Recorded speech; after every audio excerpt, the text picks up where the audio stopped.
हाँ जी, हमारा आज का टॉपिक है पैटी कैश। ये पैटी कैश क्या होता है, मैं एक सिस्टम बताता हूँ। देखो, बड़े बड़े खर्चों के लिए तो एक कैश बुक बनाई जाती है। किसी भी फर्म में ना छोटे छोटे खर्चे भी होते हैं, मतलब छोटे छोटे, जैसे कोई 100 रुपये का खर्चा, कोई 10 रुपये का, कोई 20 रुपये का।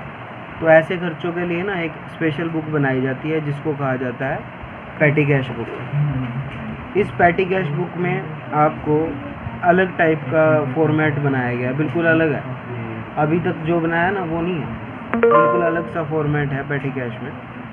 देखो एक बार, इसमें क्या होता है कि आपको ना, मान लो पहले 10,000 रुपये मिले, 10,000 रुपये दे दिए पैटी कैश के लिए। कैशियर देता है ये पैसे, जो मेन कैशियर होता है ना फर्म का, वो देता है। 10,000 रुपये दे दिए। उस 10,000 में से आपको सारे छोटे मोटे खर्चे करने हैं, और वो छोटे मोटे खर्चे जो करने के बाद जो बचेगा वो बैलेंस बच जाएगा। बस सिस्टम है थोड़ा सा, बस क्या करना है, थोड़ा सा तरीका अलग है करने का। एक बार देखो, डेबिट साइड में लिखा हुआ है अमाउंट रिसीव्ड, उसके बाद लिखा हुआ है कैश फोलियो। कैश फोलियो में तो आपको कुछ लिखना नहीं है। अमाउंट रिसीव्ड में कितना पैसा कैशियर से मिला, जितना पैसा, मान लो 10,000 रुपये कैशियर से मिले हैं तो वो आ जाएगा। डेट तो वही सिस्टम है वैसे ही। पार्टिकुलर में क्या होता है, किस चीज़ का खर्चा कर रहे हो। वाउचर नंबर भी नहीं लिखना आपको। टोटल पेमेंट में कितने पैसे आप दे रहे हो। अब ये जो पेमेंट है किस किस चीज़ की हो रही है, पोस्टेज की, वेजेस की, कन्वेंस की। ये क्या होता है, पोस्टेज का मतलब समझते हो, ये लेटर वगैरह भेजते हैं, पोस्टेज का खर्चा, स्पीड पोस्ट वगैरह कराते हैं, इसका खर्चा। वेजेस, मान लो हमने ना छोटे मोटे खर्चे के लिए ना दिहाड़ीदार बुला दिए, उसको क्या कहते हैं, वेजेस। कन्वेंस का खर्चा, मान लो हम अपने एम्प्लॉयज़ को ना कहीं भी जाके ना सामान दे आए, दूसरे शहर में जाके सामान दे आए। अब वो दूसरे शहर में जाएगा किसी न किसी तरीके से तो जाएगा, या तो अपनी गाड़ी लेके जाएगा या बस वगैरह पे जाएगा, तो उसको किराया दिया जाता है, उसको कहते हैं कन्वेंस का खर्चा। कार्टेज का मतलब होता है,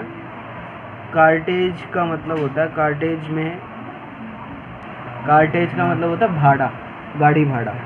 सामान हमारा लद के कहीं, जैसे रेडी वगैरह पे ले आए, या बैलगाड़ी पुराने टाइम में चलती थी, आजकल भी थोड़ा बहुत है तो उस पे ले आए। स्टेशनरी आप समझते हो, स्टेशनरी में पेन, पेंसिल, फाइल, ये सारी चीज़ें स्टेशनरी में आ जाती है। और मिसलेनियस में, जो इन सब में नहीं आएगा ना, वो किस में आ जाएगा, मिसलेनियस में। मतलब आपको ये बताना है कि किस चीज़ का कितना खर्चा हुआ है, पूरी टेबल बना के। अब मैं क्वेश्चन रीड कर रहा हूँ, बहुत सिंपल है, देखना, कुछ भी नहीं है इस क्वेश्चन में, सिर्फ खर्चे लिखने हैं। Prepare a petty cash on the impressed system from the following. सबसे पहला है 1 जुलाई 2016, यहाँ रखा। 1 जुलाई 2016 को कैशियर से कितने पैसे मिले हैं, 10,000 रुपये। इसका आंसर भी देखते रहना साथ साथ में। कैशियर से कितने पैसे मिले हैं आपको, 10,000 रुपये। 10,000 रुपये आपको मिले हैं। आपको ये पैसे कहाँ लिखने हैं, ये आपको लिखने हैं यहाँ पे, देखिए 10,000 रुपये इस साइड में, डेबिट वाली साइड में। 1 जुलाई डेट है, और 2 कैश, कहाँ किससे मिले हैं, कैश के रूप में। बस ये एक बार लिख दिया। अब पैसा नहीं आएगा आपके पास दोबारा, 10,000 रुपये मिल गए ना, बस मिल गए। अब क्या करना है, खर्चा, बस सारे खर्चे। दूसरा, 3 तारीख को क्या हुआ, परचेज स्टेशनरी, 800 रुपये किस चीज़ के खर्च हुए हैं, स्टेशनरी के। तो यहाँ लिखना है बाय स्टेशनरी, किस में, टोटल में 800 रुपये।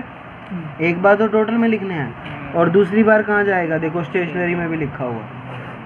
ये तरीका है लिखने का, मतलब आपको टोटल में तो टोटल लिखना है, और किस चीज़ का खर्चा था ये, स्टेशनरी का, वो स्टेशनरी वाले कॉलम में डाल देना। लिखने का तरीका अलग है बस। ये वाला पार्टिकुलर है ना, इसमें 2 भी आ गया, बाय भी आ गया, सब कुछ आ गया। 6 तारीख को क्या हुआ है चेक करना। पेड, वेजेस और चैरिटी 300 रुपये। 6 तारीख को 2 खर्चे हुए हैं, by wages by charity. Check कर लो आंसर में। वेजेस वाला तो वेजेस वाले कॉलम में चला जाएगा, चैरिटी का कोई अलग से कॉलम है, चेक करना एक बार। तो जब चैरिटी का कॉलम नहीं है तो वो किस में चला जाएगा, मिसलेनियस में। मिसलेनियस मतलब जिसका कोई कॉलम नहीं है वो कहाँ चला जाता है, मिसलेनियस में। टोटल में तो आपको लिखना पड़ेगा। टोटल में चेक कर लो लिख रखा है या नहीं लिख रखा। बहुत सिंपल है, थोड़ा सा दिमाग लगाना बस, थोड़ा सा सिंपल सा। अगले पढ़ रहा हूँ मैं। परचेज सोप, साबुन वगैरह लिया और न्यूज़पेपर का लिया। अब मेरे को ये बताओ, साबुन लिया और न्यूज़पेपर किसी कॉलम से रिलेटेड हैं ये? किस में चले जाएंगे ये दोनों, मिसलेनियस में। और टोटल में तो आएंगे। टोटल में तो लिखना है, साथ में कहाँ जाएंगे, मिसलेनियस में। टैक्सी फेयर और कार्टेज।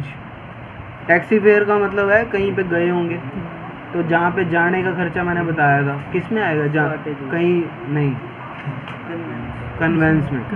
कन्वेंस का मतलब सवार होके कहीं पे गए। और कार्टेज का खर्चा कार्टेज में आएगा। और टोटल में तो लिखना है।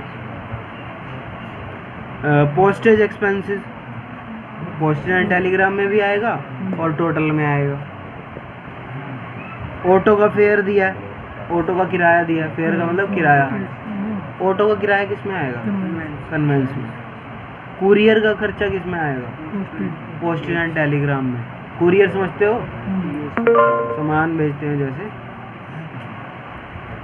Speed post charges, speed post किस में कराते हैं, पोस्टेज में, वो भी पोस्टेज में जाएगा। टोटल में तो आएगा। एक बार आंसर चेक कर लो, स्पीड पोस्ट वाला आंसर चेक कर लो। 25 तारीख वाला, 25 तारीख की एंट्री। 400 रुपये पोस्टेज में, 400 रुपये टोटल में। वेजेस, ये सारी चीज़ें आप लिख लोगे। अब बात आती है इसको बंद करना। लास्ट में देखो आंसर में चेक करना, एक ना वर्ड लिखा हुआ था क्वेश्चन में, इम्प्रेस्ड सिस्टम। इम्प्रेस्ड क्वेश्चन में ऊपर ही फर्स्ट लाइन में लिखा हुआ है इम्प्रेस्ड सिस्टम। इसका मतलब क्या होता है, ध्यान से सुनो। कैशियर ने अपने को कितने पैसे दिए थे शुरू में, 10,000। टोटल खर्चा देना कितना हो गया, 8,400 खर्चा हो गया। कितना बैलेंस बचा, 1,600 रुपये। इम्प्रेस्ड सिस्टम का दोबारा से बताता हूँ। टोटल कितने पैसे मिले कैशियर से, 10,000। टोटल खर्चा हमने देखा आंसर में 8,484। बचे कितने, 1,600 रुपये बच गए। नॉर्मल सी बात है, 1,600 रुपये बच गए। आपको इम्प्रेस सिस्टम का मतलब होता है आपको हमेशा 10,000, मतलब जितने शुरू में थे ना उतने ही लास्ट में होने चाहिए। कितना खर्चा हुआ, 8400। कैशियर को बोलो ले अभी 8400 रुपये दे दे, खर्चा हो गया। अपने पास टोटल बैलेंस हमेशा 10,000 रुपये होना चाहिए। एक बार चेक करना, लास्ट में आपके पास 1,600 रुपये एक तारीख को पड़े हैं, कैशियर से 8400 रुपये और ले लिए आंसर में। लास्ट में बिल्कुल कितने टोटल हो गए, 1,600 पहले पड़े थे, 8400 कैशियर को कहा भी ले अभी दे दे, कितने टोटल हो गए, 10,000। इसको कहते हैं इम्प्रेस्ड सिस्टम। मतलब जो ओपनिंग में बैलेंस था ना वही लास्ट में रहेगा। जितना खर्चा हुआ कैशियर को ले अभी दे दे, कंप्लीट कर दो। इसको कहते हैं इम्प्रेस्ड सिस्टम। क्यों करते हैं ऐसा, क्योंकि अगली बार भी तो खर्चा होना। एक महीने का तो लिख लिया हमने, अगले महीने भी होएगा खर्चा ये सारा। तो इसको पेटी कैश और इम्प्रेस सिस्टम कहा जाता है। आपके इस सिस्टम के 2 ही क्वेश्चन बनते हैं। वैसे इसमें 3 दे रखे हैं, आप 2 क्वेश्चन कर लो बहुत हो जाएंगे। मतलब आपको क्वेश्चन करने हैं इस बुक के अकॉर्डिंग 15वां और 16वां। तो ये दोनों क्वेश्चन करते ही आपका ये चैप्टर कंप्लीट हो जाएगा, बस ज़्यादा करने की ज़रूरत नहीं।